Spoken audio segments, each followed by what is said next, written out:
Madam Shri Mataji 1987 October 16న Munich జర్మనీలో ఇచ్చిన శ్రీ మహాకాళి పూజ సందేశం the culture of the spirit అనే వీడియోని చూస్తూ సందేశాన్ని ఆత్మస్థం చేసుకుందాం. I was told that we have a very beautiful place for this puja. And I was amazed how everything is working out so beautifully for all of you. You are all very lucky people, I must say. Moreover, that this place was called as the Fort of Flowers and now was called as the Fort of Blood, Bloody Fort. But I think with all these flowers, it should become the Fort of Flowers again. It's a very, very beautiful place you have come to. The vibrations are also very good here. I've been always wondering why Germany was called as Germany. Germ means sprouting. Any germ of anything means the sprouting of it. Germinate means to sprout. The sprouting of Sahaja Yoga,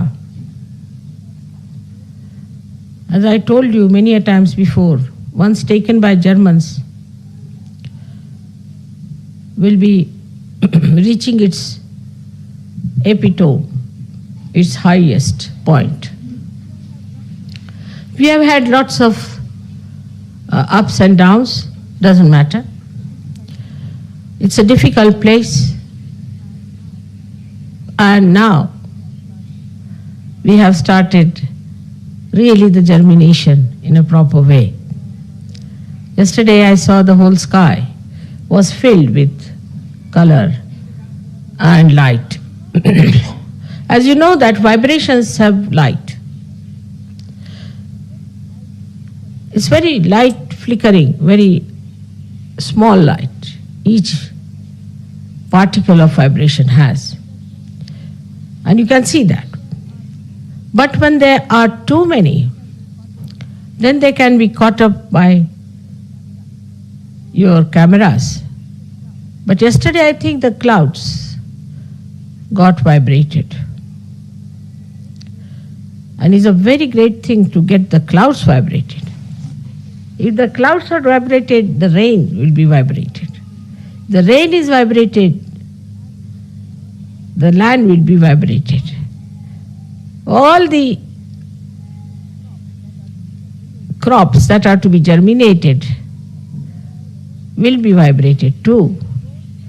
So when it goes into the body of human beings, they will get also vibrations. Is the best way now is to vibrate the clouds, I think, if you have to have many more people for surgery. That's the idea came into my mind last night, that why not vibrate all the clouds? That's the best way. Moreover, the vibrations are very tiny bit, with one point going into a half circle normally. This half circle then combines to make Om sometimes. Sometimes it makes a chain. Sometimes it gathers together to make crosses. But the basic thing about them is that they can think. And think very fast, much faster than human beings can think. And they are extremely collective, extremely collective. So they move together, thinking the same way, understanding the same way in an absolute manner, and work out the whole thing in a very beautiful, silent way that you cannot even feel. Now the Kundalini rising as you have done, must be a mystery for all of you that how can you with your hands raise the Kundalini? And you must be thinking that this must be some sort of a special power Mother has given us, that we can put our hands to anybody's Kundalini, it rises, then stops at a place when there is problem, and then again it rises. Now it's nothing a mystery for you. You have got now within you the power. Like you can move the water, you can move the matter, you can move all those things. Animals cannot do that. And even if they can do little bit here and there, they cannot transform it for their use. For example, you see the nice brass here, you see nice silver there, there's a little Ganesha sitting there. All these have been transformed from something that is dead, which animals cannot do. As you become the master of living work, now you are the masters of living work now, not of the dead.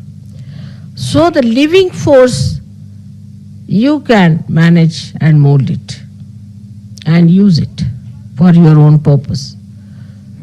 But the most surprising thing is that you are not even aware of it, that you are doing it.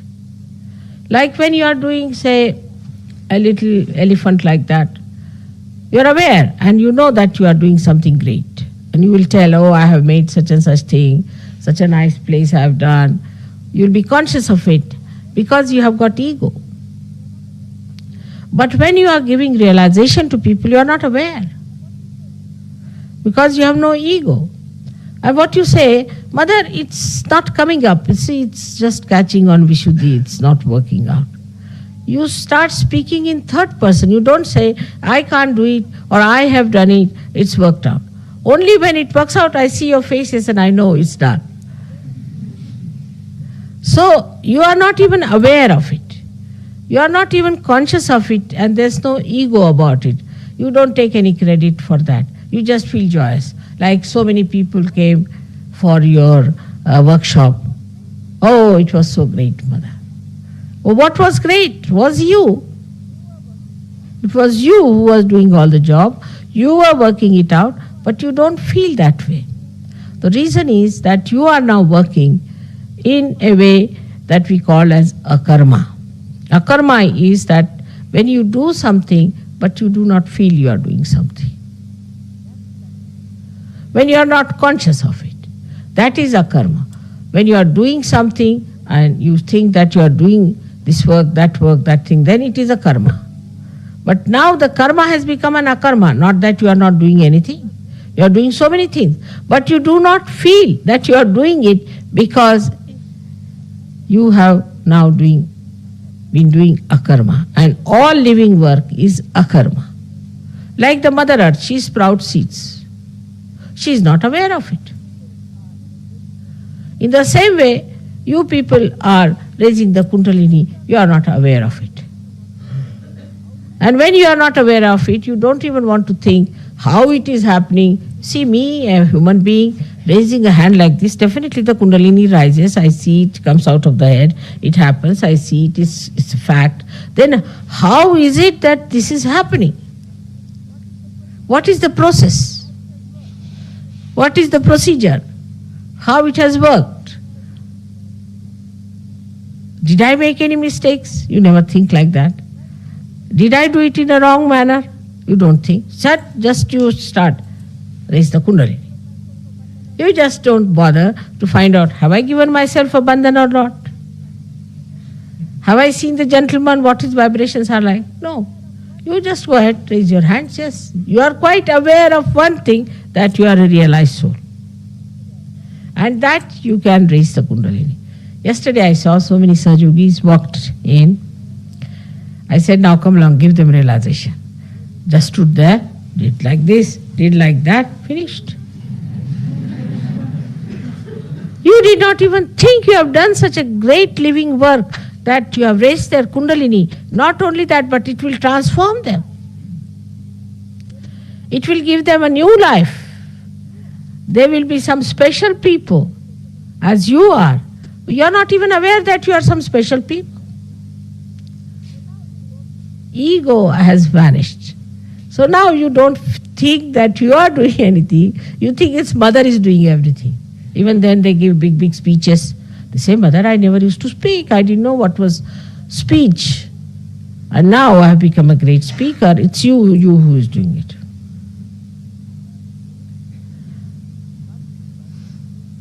This feeling comes because there is no ego anymore left.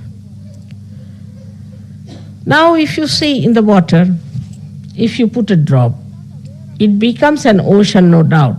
But it's not aware of it that it has become an ocean. It moves with the ocean. But supposing you see a fish. A fish is free. If she wants, she can move this way, she can move that way, she can jump up, she can drink the water, she can do what she likes. But a drop cannot. Drop has to be part and parcel of the whole. So that was the intermediary stage when you were animals. Animals were under pash, under the bandhan of God. So they were doing exactly what was to be done. Then you became human beings, where you had complete freedom to use it as you liked. If you wanted to go to heaven, go to heaven. If you want to go to hell, you can go to hell. It's all open to you. But now after becoming realized souls, you have become absolutely free people. But in that freedom, you feel me being there. Now what is this? Am I trying to tie you up with something? Or am I giving you some chains? Or am I guiding you? Or am I all the time sort of a person with a gun behind you? Do this, otherwise this will happen. That is not so. So what is this new thing that is happening to Sahaja Yogis? Is to be understood fully. The new thing is like this. Like a fish goes everywhere, does everything, but has no discretion. Doesn't know which way to go, what to do, sometimes get caught up into the net of a fisherman. It can be eaten up by another big fish. It can be destroyed any time. It may just crawl onto the shore and get finished. So the fish has no discretion. But it has some innate knowledge to save itself from dangers. Now you don't have any innate knowledge about it. How to save yourself from dangers, how to save yourselves from troubles. No innate knowledge like that you are cautious, you shouldn't walk this way, you shouldn't go like this, you shouldn't give your vibrations to somebody, you should not treat somebody. No, that's not there. Innately, you don't have this knowledge that we should try to save ourselves, we should go from the right side, not from the left side, it would be inauspicious. Not so much. Still you will always do right things. Whichever time you will choose will be the right auspicious time. You don't have to consult books for that. Like once it happened in Lonavala, we had a puja. And it was to be at 10 o'clock, as it was here. I wouldn't go for my bath for quite some time. And they were quite upset. Mother, what's the matter? And I said, it's all right, let's go ahead. And I see, was talking here, there. Then I went for my bath at about 11 o'clock. When I come back, it was 12 o'clock, the sun had gone to the other side. So they said, they were a little upset. I said, now, bring the panchang, the one where all the timings are written about the moon. So, till 11 o'clock, there was Amavasya. Amavasya is the day when there is no moon in the sky. So I can't take my bath in Amavasya. And you cannot have puja otherwise. So I had to wait. They were amazed. They said we had consulted the Panchanga. I said, which one? And you see, they were surprised that how is it that mother could tell about Amavasya and this and that. Because the discretion, the knowledge of discretion is built within. So whatever you do, whatever way you work it out, is built in within. You know how to do it. For example, for a human being, if you prick him with a pin, immediately his hand will lift it. Who has told him to do that? Who has taught him to do that? No. In his consciousness it is built that once you are pricked, immediately your hand will go up automatically with a reflex action. So the reflex action to auspiciousness, reflex action to your savings, reflex action to everything is built in within. And once you become a Sahajogi, immediately you will start giving yourself a bandhan, you will start giving others a bandhan. You don't have to think about it. Reflex action. You will do whatever you will do will be auspicious. Whatever you will do will be beautiful. Whatever you will ask will be beautiful. Like this place you've got it. And people are amazed. How do we get it? But in the beginning, you have to develop, you have to mature. Unless and until you are matured, you do not get that discretion. Like when we were trying to get a place in London, I went with some Sahajogis to find out the place. All kinds of funny places they were liking. I said, the vibration is so bad, these people are not feeling any vibrations or anything. I wouldn't even get in the place. I said, no, this is no good. They said, no, this has character, this has that. I said, this character and all that doesn't count with me, you see. So they said, but mother, how are we going to get a good place? And I said, we'll get it. And I was traveling by a plane. The plane, I opened a magazine. And there I found Shudi camp.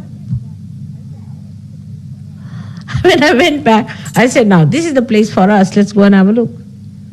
And there it was. And we found such a beautiful place. So we should allow, things to work out, have patience. Things will work out automatically. Because now the whole of the cosmos is with us. The whole of the discretion of the cosmos is with us. The vibrations that think are there. The vibrations that guide are with us. The vibrations that organize are with us. Let them organize us. We are playing into their hands, by which we are not bound, but we are helped. Like supposing you have a baby, you have to look after the baby. But if there's somebody, she says, all right, let me look after your baby. So it's all right. Then you go to sleep. There's somebody who says, all right, don't you worry, I'll make a nice bed for you. So he said, all right. So they make a nice bed for you. Then you sleep there, there's somebody to cover you. Nicely you are covered. Then they say, all right, you have to now go for your bath. See, the bath is ready for you. Come along, have your bath. Then you want to have your pujas. All right, there's a nice place for you. Come along, have this nice place. You want to have an ashram. All right, there's a nice place for you available. Have it. So it is not that you are bound by them. This is the point I am trying to make. But you are invited. You are treated with great respect and regard, and everybody at your service. You say, mother, you come in my head, I'll come in your head. If you say, come in my heart, I'll come in your heart. You say, come in my hands, I'll come in your hands. So the whole of the cosmos is at your service. As if you are on the stage now, doing the job for me. Now to think that you are under bondage is a wrong thing. There's no bondage. On the contrary, the people who are Ganas, who are angels, who are deities, are anxious to do whatever is possible to please you, to keep you happy. If you say now the Kundalini has to raise, all right, they are all there to help you. Anything you want can be done, but first of all, what you need is maturity. And for maturity, one has to understand that there is a culture of the spirit. As we have human cultures, we have culture of the spirit, which must be imbibed.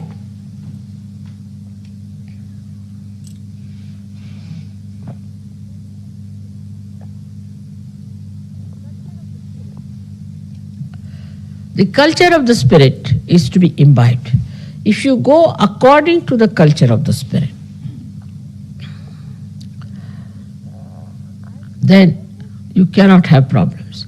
And the foremost thing in the culture of spirit is that you must respect yourself, because you are an yogi. Second thing is you must respect other yogi, because they are yogis. Like I have told you before in Ganpatipuram, there was one tailor, Namadeva, who was a saint. And he went to see another one who was just a potter.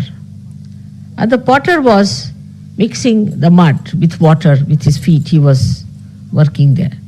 When Namadeva went and saw him, he saw him, and what he says, Nirgunacha bheti alo sagunashi.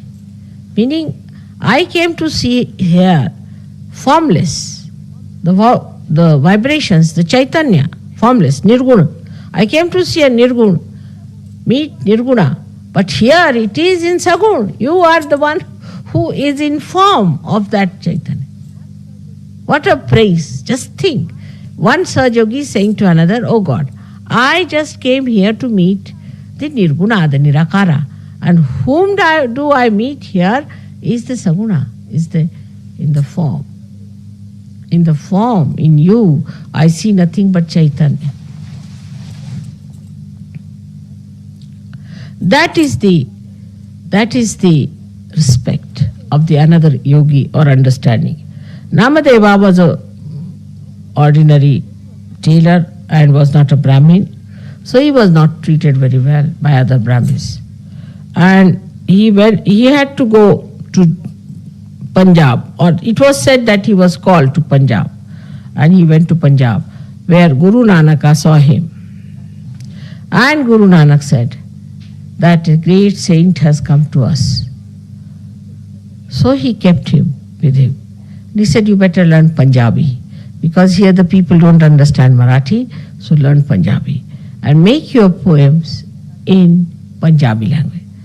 And he started making poems in Punjabi language. Now I have got Namadeva's Gatha, is so big as that, his book. Half of it is all Punjabi language. And then the poems he makes are so beautiful. They are sung in the Guru Granth Sahib they have in the temple. You know, in all these big temples of Gurudwaras, of the Sikhs, they have Guru Granth Sahib. There the Namadeva is occupying at least 1/10 of the Guru Granth Sahib.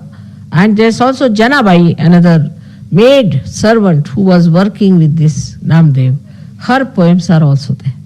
So how they were respected by each other and how they understood each other was something so great. But now it is just the other way round.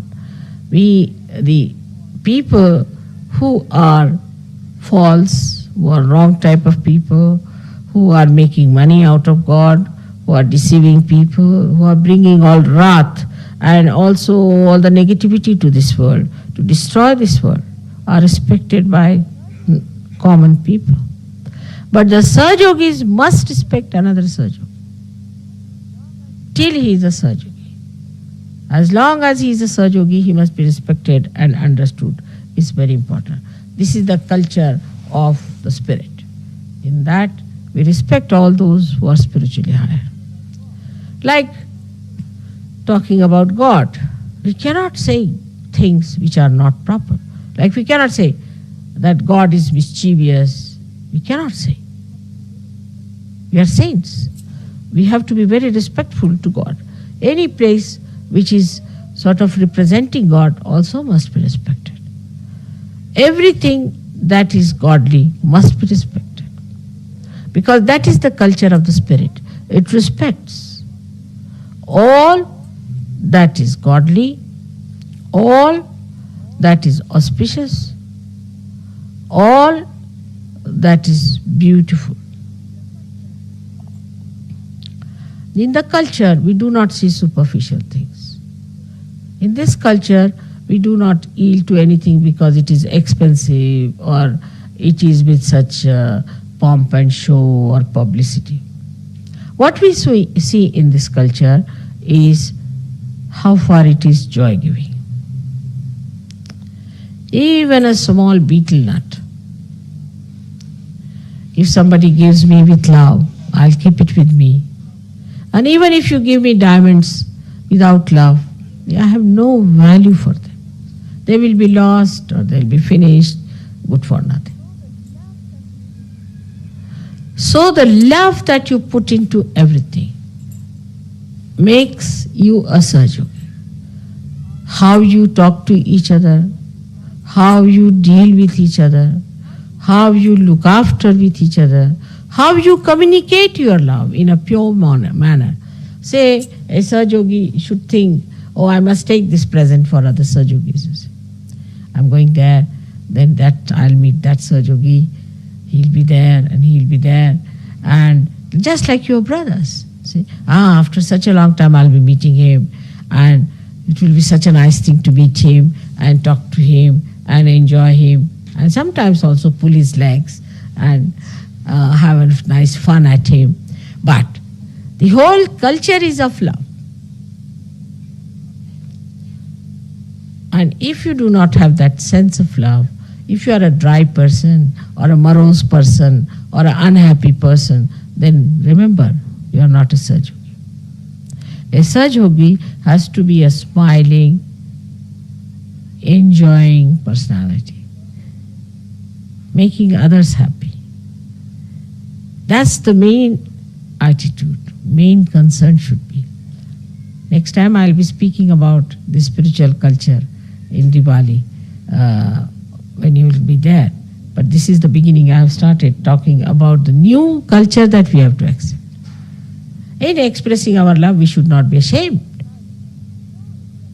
We should not feel shy about it at all. We are expressing our love, and love must be expressed. There's no harm in expressing our love. But it happens that in the beginning we feel little shy, we are conditioned how to express. People will misunderstand and they will think that we are wrong type of people. No, we are special people. We have to make the whole world. They are not going to make us. We have to create the new world and they have to follow us. We are not going to follow them. We are the makers of kings and we are the makers of queens and we are the makers of everything. So we have to work it out that way. We don't have to bow to their ways and methods, but we have to patronize and look after them when they come to us first. Try to treat them as if a father would treat a son, and then bring him up, mold them and give them love and make them understand that we are people of a very, very different domain, of a different style. We are absolutely free people and are being entertained by the divine, are being looked after by the divine, are being helped and decorated by the divine. Such a privileged place we have. So let us be of that dignity and of that morality, that we stand up to that. How can we do something wrong to insult ourselves? We cannot. We are yogijans and we have to be like yogis. May God bless you. జై శ్రీ మాతాజీ. ఇప్పుడు ఈ శ్రీ మాతాజీ సందేశాన్ని తెలుగులో క్లుప్తంగా చూద్దామండి. Shri Mataji 1987 October 16 Munich జర్మనీలో వచ్చిన శ్రీ మహాకాళి పూజ యొక్క సందేశం. శ్రీమాతాజీ ఏమన్నారు అంటే కనుక, జర్మనీలో జర్మ్ అంటే మొలక రావడం. సహజయోగంలో ఎప్పుడైతే జర్మనీ వాళ్ళు వచ్చి స్థిరపడతారో అప్పుడు సహజయోగ శిఖరాలకు చేరుకుంటుంది అని చెప్పారు. శ్రీమాతాజీ ఇంకా ఇలా అన్నారు, చైతన్య కణాలు కాంతిని కలిగి ఉంటాయి. ఈ చైతన్య కణాలు ఎక్కడైతే ఎక్కువగా ఉంటాయో అవి ఒక్కొక్కసారి కెమెరాలో కూడా కాంతులుగా వస్తాయి అన్నారు. ఈ చైతన్యం గురించి మాట్లాడుతూ శ్రీమాతాజీ, మేఘాలను మనం చైతన్యపరిస్తే ఆ నీళ్లు చైతన్యవంతం కావడం, దాని ద్వారా మొత్తం పొలాలు, పంటలు చైతన్యం కావడం, దానిని ప్రజలు తీసుకున్నప్పుడు ఆ ప్రజలందరిలో చైతన్యం రావడం జరుగుతోంది. అందుకని మనం ఎప్పుడు సహజయోగులను ఎక్కువ చెయ్యాలి, ఎక్కువ కావాలి అనుకుంటామో అప్పుడు మనం మేఘాలను చైతన్యవంతం చేస్తే సరిపోతుంది అని అన్నారు. ఈ చైతన్య కణాల గురించి మాట్లాడుతూ ఇవి అర్ధవృత్తాకారంలో ఉంటాయి. ఈ చైతన్య కణాలు ఓంకారంగాను, గొలుసులుగాను, క్రాస్ గాను ఏర్పడతాయి. ఇవి అత్యంత వేగంగా ఆలోచిస్తాయి, ఒకటిగా అవుతాయి, సంపూర్ణంగా సామూహికతతో ఉంటాయి. అందుకనే వాటికి అంత శక్తి అని చెప్పారు. ఇప్పుడు మనం కుండలిని అత్యంత సాధారణంగా లేపడం ద్వారానే మనం జాగృతం చేస్తున్నాం. ఈ శక్తి మనకు ఎలా వచ్చింది? ఇది అత్యంత అద్భుతం కదా అనిపిస్తుంది. చూస్తే గనక మనిషి యొక్క శక్తి చూస్తే ప్రాణం లేని వస్తువును తనకు కావలసిన విధంగా మలుచుకోగలడు, కానీ పశువులు అలా చేయలేవు. ఇప్పుడు మీరు మనుషుల నుంచి సహజయోగులుగా ఎప్పుడైతే మారారో మీరు ఆ జీవంత ప్రక్రియ యొక్క గురువులయ్యారు. అంటే ఆ జీవశక్తిని మీకు కావలసిన విధంగా మలుచుకోగలిగిన శక్తి మీలో ఇప్పుడు వచ్చింది. కానీ మీరు ఎప్పుడు చేసినా నేను చేస్తున్నాను అని అనరు, ఎందుకనంటే మీలో అహంకారం లేదు కాబట్టి. అంతేకాకుండా మీలో ఈ పని చేస్తున్నప్పుడు ఆనందం కూడా మీరు పొందుతున్నారు. ఇదే అకర్మ స్థితి. అంటే ఈ స్థితిలో మన ద్వారా పని అవుతోంది, కానీ నేను అనే భావన లేని స్థితి. అంటే ఒక ఉదాహరణగా చూస్తే గనక తల్లి భూమి మాత ఎన్నో విత్తనాలకు జీవనం ఇస్తున్నారు, కానీ ఆవిడ నేను చేస్తున్నాను అనరు. ఆవిడ అకర్మ స్థితిలో ఉన్నారు. కానీ మీరు సహజయోగులు అకర్మ స్థితిలో ఉన్నారు అనడానికి ఒకే ఒక్క కారణం ఏమిటి అంటే గనక మీరు ఆత్మ సాక్షాత్కారి సహజయోగి అని మీకు తెలుసు. అందుకనే మీరు మిగిలిన విషయాలను పట్టించుకోరు. మీరు కుండలిని జాగృతి ద్వారా ఎంత గొప్ప కార్యాన్ని నిర్వహిస్తున్నారో మీకు తెలియదు. అది పూర్తిగా జీవితాన్నే మార్చివేసే శక్తి ఉంది అందులో. కానీ మీరు అహంకారం లేకపోవడం వల్ల అంతా తల్లే చేస్తున్నారు అని అంటారు. సహజయోగంపై ధారాళంగా మాట్లాడగలరు కూడా, కానీ సంపూర్ణంగా అహం లేని స్థితిలో. అది ఎలాగా అంటే గనక సముద్రంలో ఒక చిన్న బిందువు యొక్క స్థితి ఎలా ఉంటుంది అంటే గనక సముద్రం ఎక్కడికి తీసుకెళ్తే అక్కడికి వెళ్తుంది, కానీ సముద్రం యొక్క సంపూర్ణమైన లక్షణాలు ఆ బిందువులో కూడా ఉన్నాయి. అది మీ స్థానం, ఇప్పుడు అది మీ స్థితి అన్నారు. సముద్రంలో ఒక చేపతో శ్రీమతి కంపేర్ చేస్తూ, సముద్రంలో ఉన్న చేపకి కొంచెం స్వాతంత్ర్యం ఉంది. అది కావాలంటే నీళ్లు తాగుతుంది, జంప్ చేస్తుంది, ఎక్కడికైనా వెళ్తుంది. కానీ పశువులు చూస్తే గనక అవి పూర్తిగా పశుపతి శ్రీ శివుని యొక్క ఆధీనంలో ఉంటాయి. అవి ఒకే పద్ధతిలో పోతూ ఉంటాయి. అదే విధంగా మనిషి కూడా స్వాతంత్ర్యం ఉంది. ఈ స్వాతంత్ర్యంలో మనిషి కావాలి అనుకుంటే నరకానికి వెళ్ళగాలి. కానీ మీరు మనిషి నుంచి సహజయోగి అయ్యారు. సహజయోగి అయ్యాక మీరు అన్ని పనుల్లో నన్ను శ్రీ మాతాజీని చూస్తున్నారు. అంటే మీలో వివేకం అనేది వచ్చింది. ఈ చేప అనే దానికి వివేకం లేదు. తన అన్ని పనులు చేస్తూ ఉంటుంది, ఒక్కొక్కసారి నాశనం అయిపోతూ కూడా ఉంటుంది. కానీ ఒక్కొక్కసారి దానికి కొంచెం అంతర్గత జ్ఞానం ఉంది, అది ఎలాగా ఆపదల నుంచి కాపాడుకోవాలి అనేది. అది మీకు లేదు. అంటే మీరు చైతన్యం ఇస్తున్నారు అంటే అవతల వాడు ఎలాంటి వాడు అవన్నీ చూడరు. చైతన్యం ఇస్తారు, కుండల్ని రైజ్ చేసేస్తారు. కానీ మీకు జరిగేది ఏమిటి అంటే కనుక మీరు చేసే ప్రతి పని సరైనదే అవుతుంది, తప్పనిసరిగా సరైనదే అవుతుంది. ఎందుకంటే మీరు సహజ యోగులు. ఇప్పుడు మీరు సముద్రంలోని బిందువులు లాంటివారు అని చెప్తూ శ్రీమాతాజీ ఒక ఉదాహరణగా లోనావాలా పూజలో శ్రీమాతాజీ కొంచెం ఆలస్యం చేశారు పూజకి రావడానికి. అందరూ సహజయోగులు కంగారు పడుతున్నా కూడా శ్రీమాతాజీ 12 అయిన తర్వాత పూజకి రెడీ అయ్యారు. శ్రీమాతాజీ సహజయోగులతో అన్నారు, మీరు పంచాంగం చూడండి అని. పంచాంగంలో చూస్తే కనుక 12 దాకా అమావాస్య ఉంది, దాని తర్వాతే అమావాస్య పోయింది. అందుకని ఈ సమయంలోనే పూజ అవ్వాలి కాబట్టి శ్రీమాతాజీ ఆటోమేటిక్ గా అదే సమయానికి రెడీ అయ్యారు. శ్రీమాతాజీ మనకి ఏం చెప్తున్నారు అంటే, మనకి తెలియకుండానే చేసే ప్రతి పని కూడా సంపూర్ణ మంగళత్వంతో ఉండి ఉంటుంది అని చెప్పారు. శ్రీమాతాజీ మన యొక్క చేతన గురించి మాట్లాడుతూ, సూది గుచ్చినప్పుడు మనం ఎలా చెయ్యని వెనక్కి ఇమ్మీడియట్ గా తీసేసుకుంటామో, అదే విధంగా మనం యోగులు అయిన తర్వాత మన యొక్క చేతన స్థితి మంగళకరమైన వస్తువులకి ప్రతిచర్య, కావలసిన ప్రతిచర్య చూపిస్తున్నాడు. అంటే మంగళకరమైన వస్తువులన్నింటినీ మనం తీసుకుంటాం, అమంగళకరమైనవన్నింటినీ వదిలేస్తాం. ఇది ఆటోమేటిక్ గా మనకి మన చేతనలో వచ్చిన ఉన్నత స్థితి అని చెప్పారు. దాంతో ఏమవుతుందంటే కనుక మనం తలపెట్టిన ప్రతి పని కూడా సుందరంగా, చైతన్య భరితంగా, మంగళవంతంగా ఉంటుంది. కానీ దానికి మనం సహజయోగిలుగా పరిపక్వత చెందాలి. పరిపక్వత చెందినప్పుడే ఈ వివేకము పూర్తిగా వికసించి కార్యాన్వితం అవుతుంది. లేకపోతే ఈ సత్ అసత్య వివేకము మనకి రాదు అని చెప్పారు. ఈ పరిపక్వత చెందినప్పుడు ఈ సంపూర్ణ పరమ చైతన్యం మీ గురించి పనిచేస్తూ ఉంటుంది. ప్రతి క్షణము కూడా మనకి ఏ విధంగా కావాలి అంటే ఆ విధంగా సహాయం చేస్తూ ఉంటుంది. ప్రతి పనిలోనూ తోడుగా ఉంటుంది. కానీ మనం ఈ స్వాతంత్ర్యానికి మన స్వాతంత్ర్యం కోల్పోలేదు, ఈ శక్తికి మన స్వాతంత్ర్యం కోల్పోలేదు అని చెప్పి గ్రహించండి. ఈ సంపూర్ణ పరమ చైతన్యం మన గురించి పనిచేస్తాం.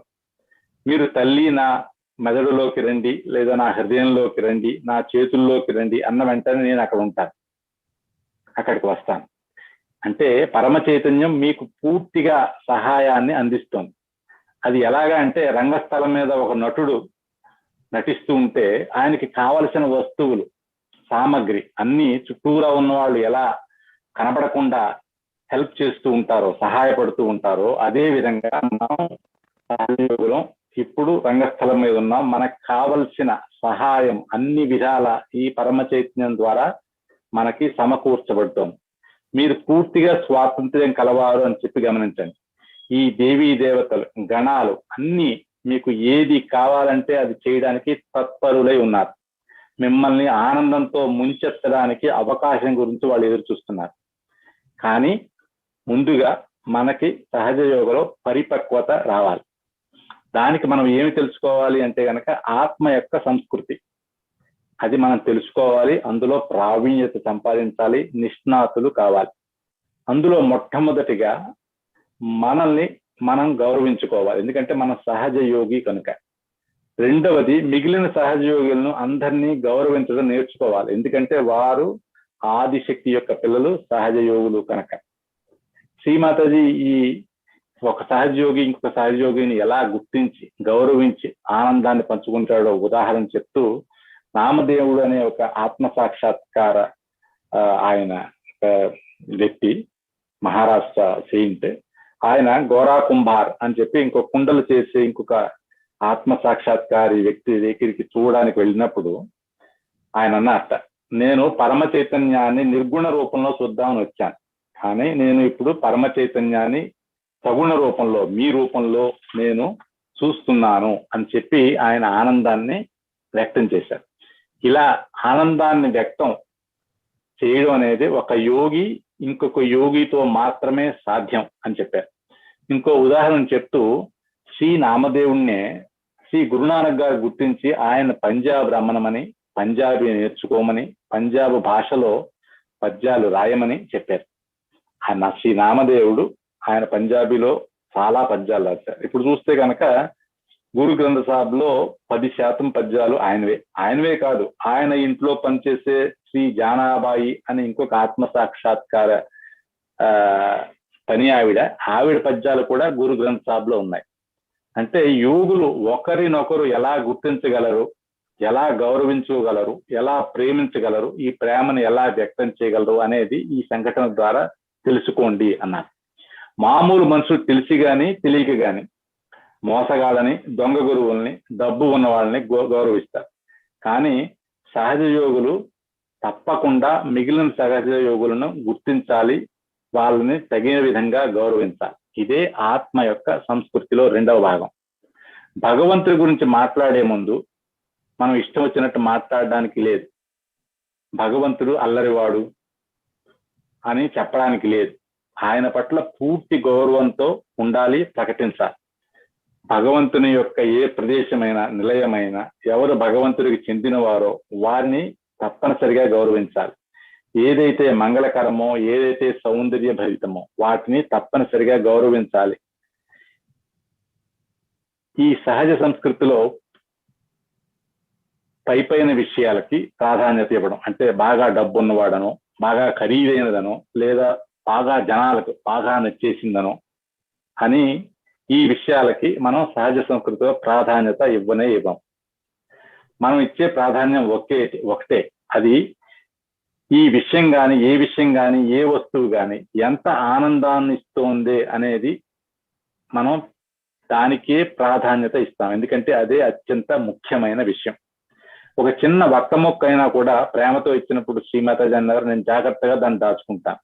అదే ప్రేమ లేకుండా మీరు నాకు వజ్రాలు ఇచ్చినా కూడా అవి ఎక్కడికో పోతాయి.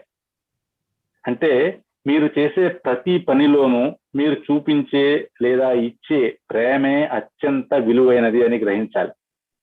ఒక యోగి ఇంకొక యోగితో ఎంత ప్రేమగా ఉన్నాడు, ఎంత ప్రేమని వ్యక్తీకరిస్తున్నాడు, ఎంత మధురంగా మాట్లాడుతున్నాడు, వాళ్ళకి ఏం ఇవ్వాలి అని అనుకుంటున్నాడు, ఎలా ఇవ్వాలి అని చెప్పి అనుకుంటున్నాడు అనేదే ముఖ్యం. అంటే ఒక యోగి ఇంకో యోగిని కలిసినప్పుడు మనం సొంత అన్నదమ్ముల్ని చాలా కాలం తర్వాత కలిసినప్పుడు ఎంత ఆనందకరమైన స్థితిలో ఉంటామో అంతకంటా ఎక్కువ స్థితిలో మీరు ఉండాలి. అదే పూర్తి ప్రేమతో నిండిన సహజ సంస్కృతి.